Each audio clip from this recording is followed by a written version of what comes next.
Ее прозвали фантомной гориллой. Тело в 300 килограммов, душа будто исчезла. Никто не верил, что она вернется. А затем 6-летняя девочка сделала то, что не смог объяснить ни один специалист. Прежде чем смотреть, не забудьте поставить лайк и подписаться, чтобы не пропустить еще одну трогательную историю. И напишите в комментариях, откуда вы смотрите и который у вас час. Смотрители тихо называют ее К, но ответа нет. Только ровное дыхание выдает, что она еще жива. Она как фантом, запертый в теле гориллы. И сейчас она этого хочет. Первый день Кайлы в приюте тихий, но вовсе не мирный. Смотрители, даже те, у кого годы опыта, чувствуют это сразу. Она не просто ранена, она полностью отрезана от мира. Раньше ее держали в крошечном придорожном зоопарке. Люди грубо ее трогали, кололи, оставляли в полной темноте на часы. Кайла быстро поняла. Люди — это опасность. Ее били, когда она отказывалась слушаться, запирали, когда она сопротивлялась, отвергали, когда она плакала. Поэтому теперь она вовсе перестала плакать. В карточках описывают ее как мягкую, но полностью замкнутую. И это мягко сказано. С тех пор, как она попала сюда, ни звука. Она не прикасается к еде, если ее не поставят, и все не уйдут из комнаты. Если кто-либо приближается, даже осторожно, она уходит в самый дальний угол, сжимается в себе настолько, насколько может сжаться 300-килограммовое животное. Поведенческий специалист наблюдает издали. Такое ощущение, будто она исчезает, говорит он. Пробуют разные стимулы, игрушки, мелодии, записи звуков других горилл. Ничего не помогает. Остальные животные в приюте адаптируются и идут на поправку. А Кайла становится темой шепотных обсуждений. Сотрудники начинают называть ее фантомной гориллой, дышащее тело, дух которого будто угас. Одна весенняя утренняя группа школьников приходит в приют.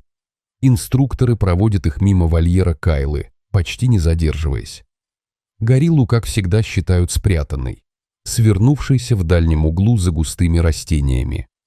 Дети хихикают, прижимаются к стеклу, весело отзываются на малышей приматов и ярких птиц. И вот, когда все уходят дальше, один ребенок остается. Маленькая девочка примерно 6 лет останавливается у смотрового окна Кайлы. Ее зовут Эмма. Она тихая, заинтересованная, неподвижная. В одной руке у нее мятый платочек с кусочком угощения, в другой поднятая ладонь. Она не издает звуков, она не ерзает. Она просто ждет. Внутри чего-то меняется.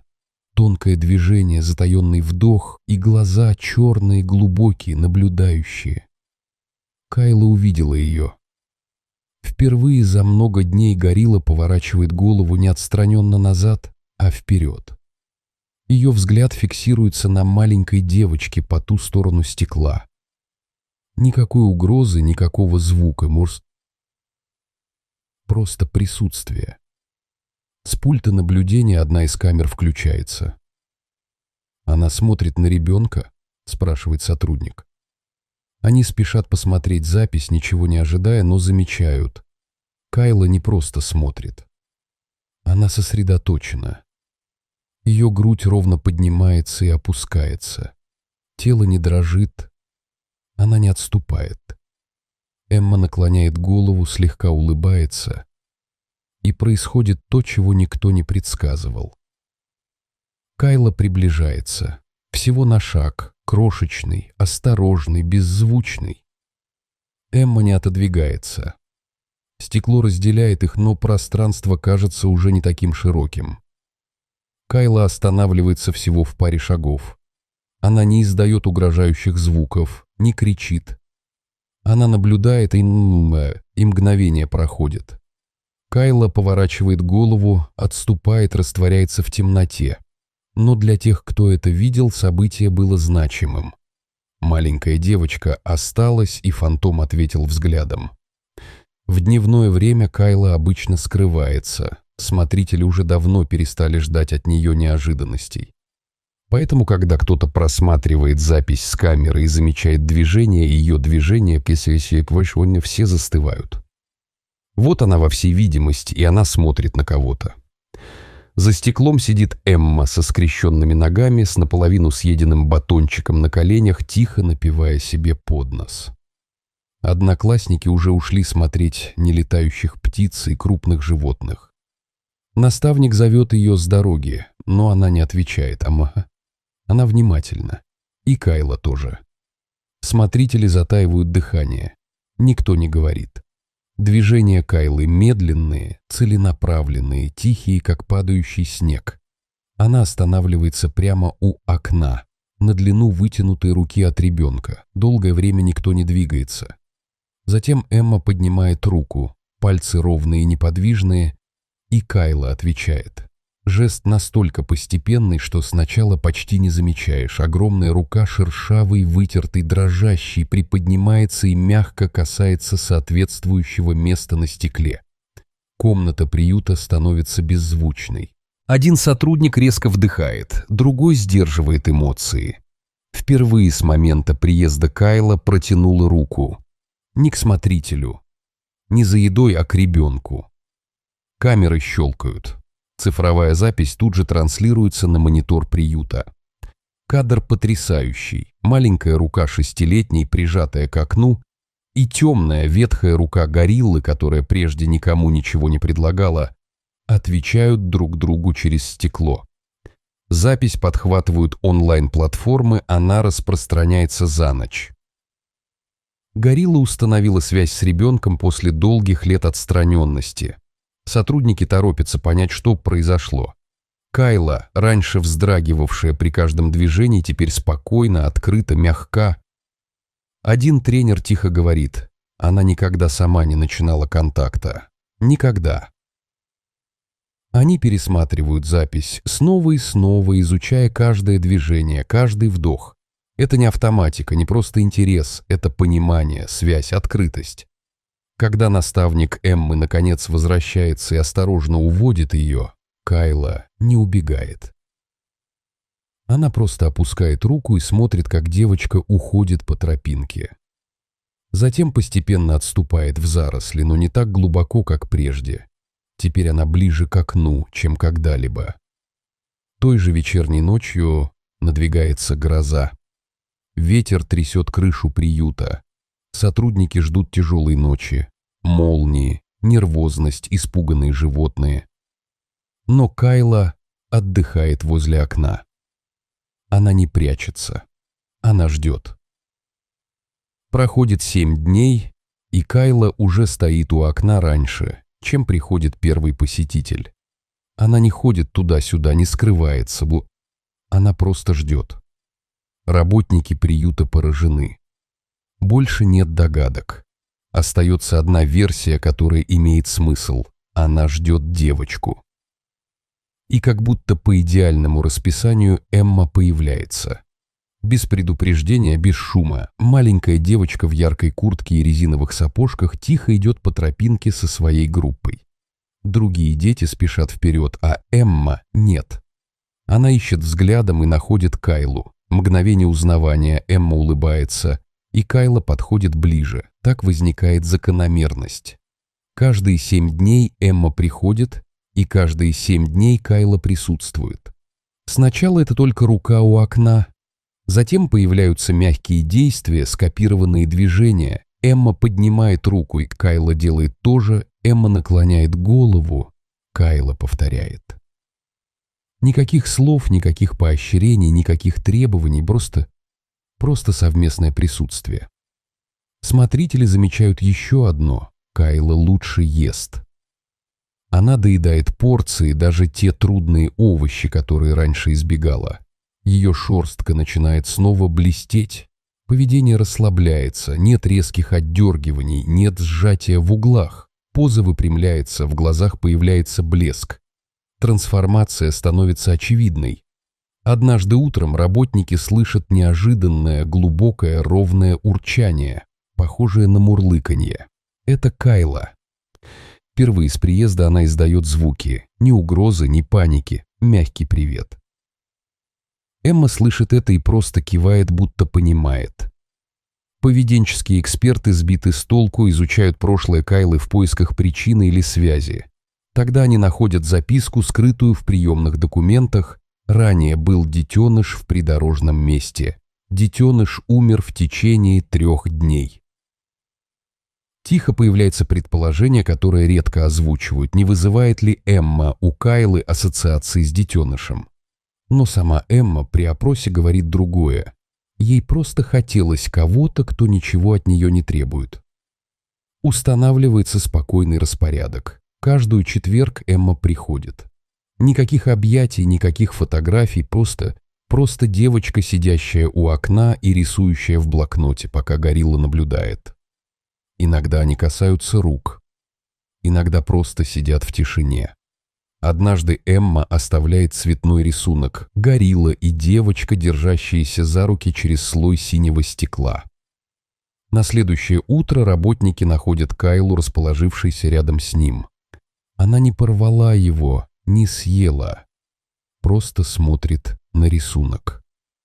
Решают оставить его там. Руководитель приюта, наблюдая из смотровой, тихо произносит: «Это не просто улучшение, это связь». Начинается с далекого звука. Накатывают тучи, небо темнеет. Ветер режет ветви за стенами приюта. В прогнозе обещали небольшой дождь, никто не ожидал этого. Гром раздается громко и резко, и Кайла замирает. Смотрители напрягаются. Они знают эту реакцию. Каждая гроза возвращает ее к самому глубокому травмирующему воспоминанию. В придорожном зоопарке буря означала жестокость. Гром заглушал крики. Молния была сигналом опасности. Эмма приходит как раз с первыми каплями. Она опережает группу, которая идет сзади, а Кайла уже видна. Идет нервно, плечи подняты, взгляд метается. Работники готовятся закрыть смотровую. «Нужно закрыть», — говорит один. Она теряет контроль. Но Эмма подходит сама. Она не реагирует на гром, не убегает. Идет прямо к окну, сапоги ее брызгают в нарастающих лужах. Внутри Кайла прижимается к преграде, дрожит. Она издает глубокое ворчание. Не в сторону Эммы, а на грозу. Грудь быстро двигается, руки царапают стекло от страха. И тогда Эмма делает то, чего раньше не делала. Обеими руками медленно и целенаправленно прижимает ладони к стеклу и шепчет едва слышно: «Все в порядке. Я здесь». Смотрители замирают. Голова Кайлы поднимается. Дыхание чуть выравнивается. Она смотрит на Эмму долго и мучительно. Затем делает шаг вперед, осторожный, один за другим. Дождь усиливается. Ветер воет, гром раскалывается. И все же Кайла кладет руку на ту сторону окна снова. Это первый раз, когда она подошла к окну во время грозы. Ее рука дрожит, но остается. Эмма не двигается. Глаза ее широко открыты, не от ужаса, а от чего-то более сильного, понимания, веры, той веры, которую может иметь лишь ребенок без сомнений. Время идет. Гроза достигает пика, молнии вспыхивают как сигнал тревоги. И все равно никто не двигается. Сотрудники стоят за барьерами, молчат. Один тихо включает запись на своем устройстве, другой вытирает слезы. Тишина. Гром стихает. Буря начинает проходить, и Кайла все еще у окна. Когда облака расступаются и наставник тихо зовет Эмму уходить, девочка опускает руки, делает маленький жест и уходит. Кайла не бежит за ней, но и не скрывается. Вечером смотрители пересматривают запись снова и снова. «Она не спряталась, — говорит кто-то, срываясь на голосе.